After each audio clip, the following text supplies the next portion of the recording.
Sahabat YouTube rahimakumullah, pada kesempatan kali ini akan kami sampaikan tentang tata cara pelaksanaan sholat Idul Fitri di rumah.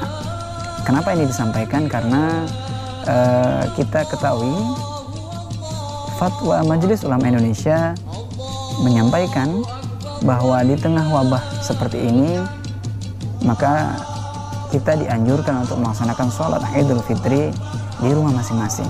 Kalau biasanya dalam kondisi normal kita bisa melaksanakan di halaman masjid atau di dalam masjid dengan jumlah jamaah yang bahkan bisa ribuan, tapi karena kondisi saat seperti ini maka sangat dianjurkan untuk kita melaksanakan sholat Idul Fitri di rumah masing-masing, berjamaah di rumah masing-masing.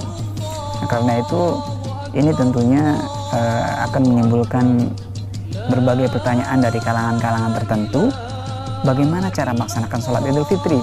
Sementara biasanya kan kita menjadi makmum. Nah, bagaimana kalau kita melaksanakan sendiri di rumah? Ini ada beberapa hal yang akan kami sampaikan tentang tata cara sederhana melaksanakan sholat Idul Fitri. Yang pertama adalah niat. Jelas, innamal a'malu binniyat. Segala sesuatu itu bergantung pada niat. Pertama kita niat karena Allah SWT kita akan melaksanakan sholat Idul Fitri. Niat boleh dilafazkan dengan menggunakan lisan secara zahir atau jelas, seperti ucapan usolli sunatul Idul Fitri raka'atain lillahi ta'ala, atau kita cukup berniat di dalam hati. Boleh, kedua-duanya insya Allah dibenarkan. Kemudian setelah niat kita bertakbiratul ihram, Allahu Akbar, mengangkat tangan, kedua tangan kita.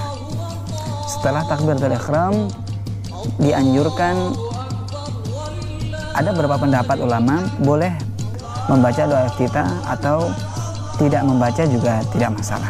Kemudian setelah takbiratul ihram yang berikutnya adalah kita mengumandangkan takbir kembali. Kita melafazkan takbir kembali sebanyak 7 kali. Allahu Akbar sebanyak 7 kali. Nah, setiap selesai takbir dianjurkan kita mengucapkan bacaan subhanallah walhamdulillah wala ilaha illallah wallahu akbar.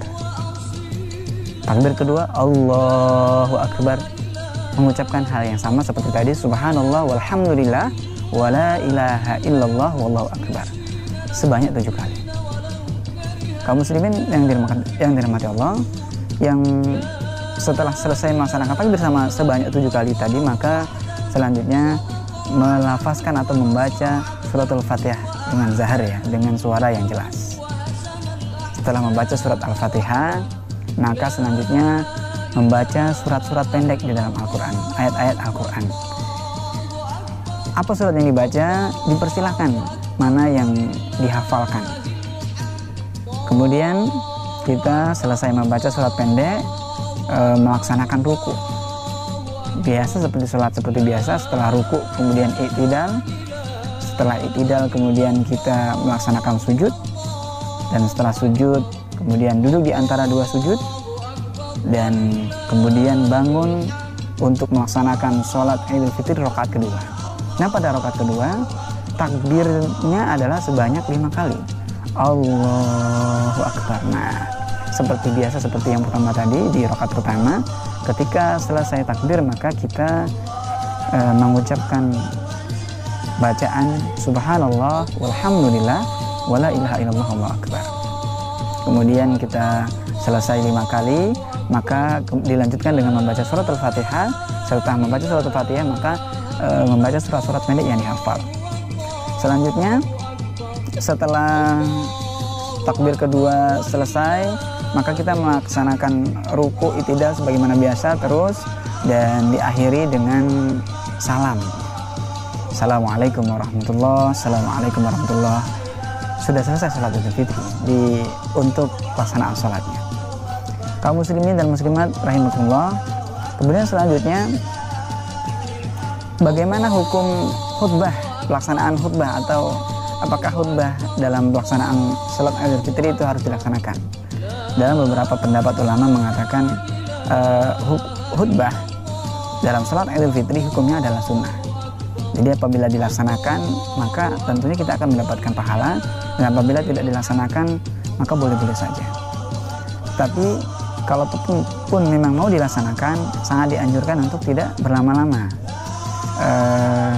Boleh mengambil seperti kultum, ya, kuliah 7 menit, dan sehingga tidak memakai durasi yang lain. Setelah melaksanakan sholat setelah khutbah, maka sudah cukup rangkaian. Sebenarnya sholat saja tanpa khutbah itu sudah cukup sah pelaksanaan sholat Idul Fitri. Namun apabila ingin menambah nuansa hari rayanya, seperti tidak membedakan dengan yang lain, walaupun tidak berkumpul di halaman lapangan dengan jamaah yang banyak, maka pelaksanaan di rumah juga sama. Kemudian kaum muslimin dan muslimat rahimakumullah, setelah selesai maka kita kembali ke rumah masing-masing dan tetap mengikuti anjuran atau protokol COVID-19 sebagaimana yang telah disampaikan oleh beberapa sumber media, bahwa dalam hari raya tahun ini kita dianjurkan untuk tidak berjabat tangan. Kita manfaatkan media sosial. Kalaupun memang harus bertemu, mungkin mudah-mudahan bisa saling memahami satu dengan yang lain. Tidak berjabat tangan, tidak tersinggung, dan kemudian tidak merasa kecewa dan lain sebagainya. Kaum muslimin dan muslimat rahimakumullah, selanjutnya adalah setelah kita melaksanakan ibadah Ramadan dan kemudian selesai kita melaksanakan ibadah sholat Idul Fitri, maka di bulan Syawal jangan lupa ada amalan yang disunahkan setelah melaksanakan ibadah wajib di bulan Ramadan. Maka di dalam bulan Syawal itu ada puasa sunnah. Man shoma ramadana tsumma atba'ahu sitta min Syawal kana qasiyamid dahr. Barang siapa yang berpuasa Ramadan kemudian diikuti setelahnya 6 hari min Syawal di bulan Syawal, kana qasiyamid dahr, maka akan diampuni dosanya sepanjang tahun yang sudah lalu. Hadis riwayat Muslim. Nah, tentunya ini mudah-mudahan bisa menjadi motivasi bagi kita sehingga kita bisa mengambil bagian atau melaksanakan puasa Syawal. Dan puasa Syawal ini dilaksanakannya tidak harus berturut-turut. Boleh dilaksanakan hari ini puasa, besok tidak, dan besoknya puasa. Dan tetap maksudnya dengan batas waktu selama bulan Syawal. Ketika memang sudah melalui bulan Syawal, dia namanya bukan puasa Syawal lagi. Jadi boleh dilaksanakan secara berturut-turut, mengambil momen di tanggal 2 Syawal atau mengambil di hari-hari lain, silakan.